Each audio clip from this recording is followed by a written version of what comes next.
छत्रपती संभाजीनगरमध्ये बच्चू कडू हे स्वतः आंदोलनामध्ये उतरणार आहेत। तर अमरावतीतील ही दृश्य आपण पाहतो आहोत। अमरावतीमध्ये मेंढपाळ देखील आता रस्त्यावर उतरलेले आहेत। मेंढ्या रस्त्यावर आणत बच्चू कडूंच्या आंदोलनाला या मेंढपाळांनी पाठिंबा दिलेला आहे। बच्चू कडूंच्या चक्काजाम आंदोलनामध्ये अशा प्रकारे मेंढ्या घेऊन हे मेंढपाळ सहभागी झालेले आहेत। अमरावतीमधील आंदोलनात स्वतः बच्चू कडू हे देखील सहभागी झालेले आहेत आणि राज्यभरामध्ये बच्चू कडूंच्या या आंदोलनाला मोठा प्रतिसाद मिळतोय।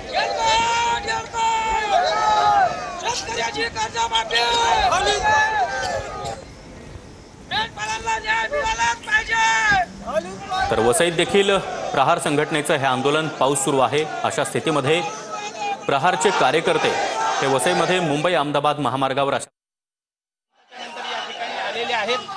हे जे आंदोलन जे आहे हे आंदोलन आता थांबवण्यासाठी पोलिसांकडून कोशिश केली जात आहे। आपण जर बघितलं तर हे आंदोलन जे आहे पोलीस या घटनास्थळावरती येऊन या आंदोलनाला थांबवण्याचा सुद्धा या ठिकाणी प्रयत्न करत आहेत। कारण त्यांचं म्हणणं आहे या आंदोलनकर्त्यांनी जो स्थळ दिला होता ते स्थळ त्यांनी वेगळा दिला होता आणि या ठिकाणी आंदोलन करण्याचा काही संबंध नाहीये आणि या ठिकाणी तुम्ही आंदोलन का करतात असे जे समज जो आहे हे आंदोलन पोलीस देत असताना आपल्याला